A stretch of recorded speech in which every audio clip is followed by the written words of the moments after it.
Bonjour à tous et bienvenue à Catch Club. On se retrouve pour une nouvelle vidéo sur 10 anecdotes fascinantes concernant l'Undertaker dans les coulisses de la WWE.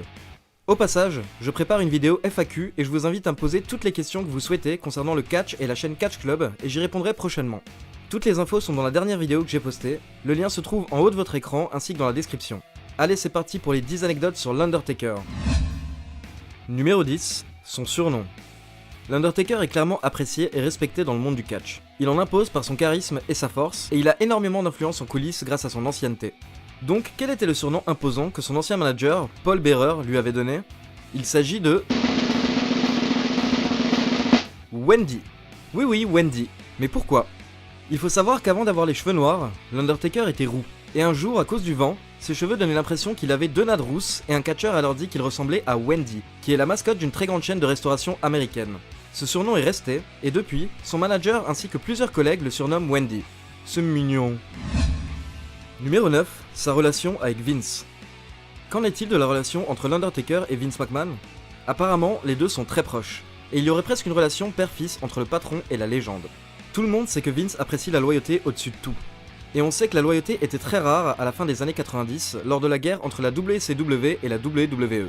Chaque catcheur a pensé à un moment ou un autre quitter la WWE pour la WCW, sauf The Undertaker qui n'a jamais envisagé un départ chez le concurrent.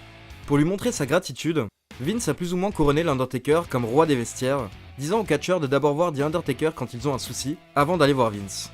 Le Deadman était un peu comme le chef du syndicat officieux des catcheurs et faisait en sorte de garder la paix dans les vestiaires pour le patron. Numéro 8, les politiques en coulisses. À la WWE, il faut savoir gérer les politiques en coulisses. Et l'Undertaker, qui est plutôt connu pour ne pas se mêler du booking, a parfois utilisé son pouvoir en coulisses afin de modifier des fins de match. Quand Vince lui a annoncé qu'il devrait perdre clean face à Brock Lesnar à Unforgiven en 2002, il a simplement répondu à Vince « je le sens pas trop, non ». Ce qui a forcé Vince à changer la fin du match en double disqualification. À un moment durant sa carrière, il a également informé les officiels qu'il refusait catégoriquement d'abandonner dans un match. Il veut bien perdre, mais il refuse que son personnage perde par soumission.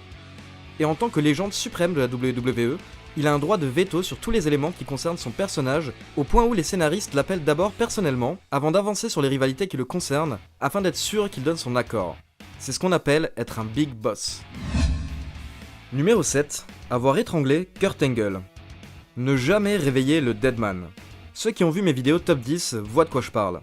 L'histoire entière est disponible dans ma vidéo top 10 des bagarres en coulisses partie 2. N'hésitez pas à y jeter un coup d'œil, le lien est dans la description de la vidéo. Pour résumer, les lutteurs étaient dans un avion et Kurt Angle s'amusait à lutter avec Vince McMahon qui pensait être plus fort que Angle alors que Kurt est un ex-champion olympique quoi.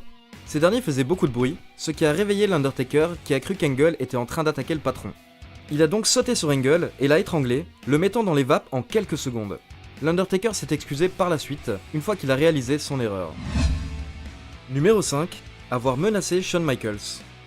Quelques mois avant de prendre sa première retraite suite à WrestleMania 14 en 1997, Shawn Michaels était apparemment devenu une diva qui passait son temps à se plaindre et à gueuler en coulisses.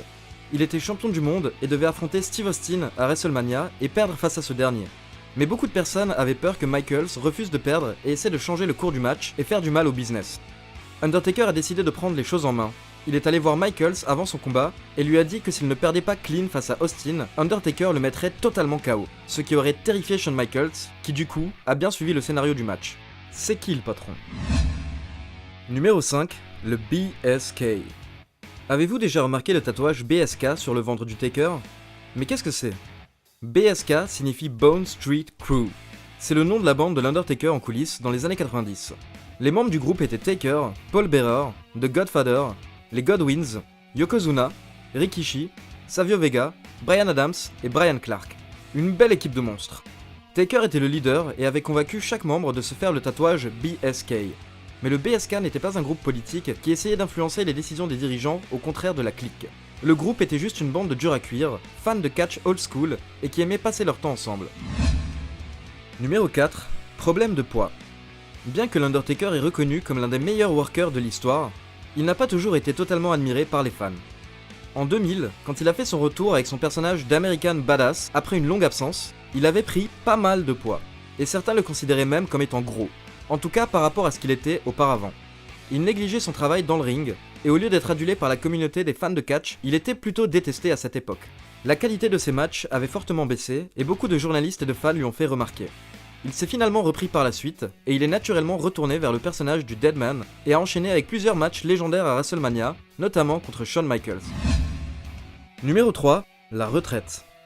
Cela fait plusieurs années qu'à chaque WrestleMania, on suppose que ce sera le dernier pour l'Undertaker et qu'il prendra sa retraite. Mais en réalité, les premières discussions autour d'une potentielle retraite de l'Undertaker ont eu lieu il y a 20 ans. En effet, en 1998, il s'est blessé à la cheville, puis a aggravé sa blessure lors de son match mythique Hell in a Cell face à Mankind. Les médecins ont annoncé à l'Undertaker qu'il ne pourrait sûrement plus catcher et qu'il faudrait beaucoup de travail et d'efforts pour espérer retourner dans le ring un jour. Mais Taker a persévéré et à force de travail, il a pu retourner dans le ring. Beaucoup pensaient que ce retour en 2000 en tant qu'American Badass était une façon pour lui de quitter le business à sa manière après un dernier tour d'honneur. Mais il est toujours là 18 ans plus tard. Respect. Le tribunal des catcheurs. Nous avons mentionné auparavant que l'Undertaker était le leader des vestiaires et que c'était principalement à lui de régler les problèmes entre catcheurs. Et c'est bien ce qu'il faisait, mais comment? Grâce au Wrestlers Court. Le Wrestlers Court, qui signifie tribunal des catcheurs, était un tribunal tenu par les catcheurs en coulisses afin de régler les conflits, et l'Undertaker en était le juge. La tradition avait été lancée dans les années 90 par Dutch Mantel, aussi connu sous le nom de Zeb Colter. Edge et Christian, les Hardys ou encore Matt Striker ont notamment eu affaire à ce fameux tribunal. Mais nous y reviendrons en détail dans une vidéo spéciale entièrement dédiée au tribunal des catcheurs. Et enfin, numéro 1, la streak. La streak est la fameuse série de victoires de l'Undertaker qui a été invaincu à WrestleMania pendant plus de 20 ans. Il a finalement reçu sa première défaite face à Brock Lesnar lors de WrestleMania 30 après 21 victoires d'affilée lors du plus grand show WWE de l'année. Mais en réalité, l'Undertaker souhaitait que sa streak prenne fin il y a plus de 10 ans. Beaucoup de fans souhaitaient que l'Undertaker ne perde jamais à WrestleMania et que sa streak reste intacte. Mais Taker est old school, de l'ancienne école, et il souhaitait pouvoir mettre en avant d'autres catcheurs avant de quitter la fédération. A la base, il souhaitait que ce soit Randy Orton qui brise la streak lors de WrestleMania 21. Et depuis, il avait suggéré d'autres noms pour le battre, comme Kurt Angle, Wade Barrett et même Mark Henry. Il voulait être sûr qu'un jeune talent puisse bénéficier de sa grande carrière en le battant. En effet, une victoire contre l'Undertaker donne une crédibilité énorme à toute jeune star, c'est pour ça que Reigns a été choisi pour être le second à vaincre l'Undertaker lors d'un match à WrestleMania. Encore une fois, respect au Taker qui souhaite mettre en avant la prochaine génération. Voilà, c'est fini pour ce top 10 concernant l'Undertaker. Alors bien sûr, il existe beaucoup d'autres anecdotes le concernant, mais j'ai mis ici les 10 qui sont le plus connus et les plus intéressantes. Dites-moi ce que vous avez pensé de ces anecdotes dans les commentaires, et comme d'habitude, likez la vidéo et n'hésitez pas à la partager pour soutenir Catch Club. Enfin, pour ceux qui ne l'ont pas encore fait, je vous invite à vous abonner à la chaîne et cliquer sur la petite cloche pour être informé de la sortie des prochaines vidéos. On se retrouve dans quelques jours pour les 5 news de la semaine. Pour info, je suis à un mariage tout le week-end, donc les news seront sûrement postées en début de semaine au lieu de dimanche. Ciao tout le monde!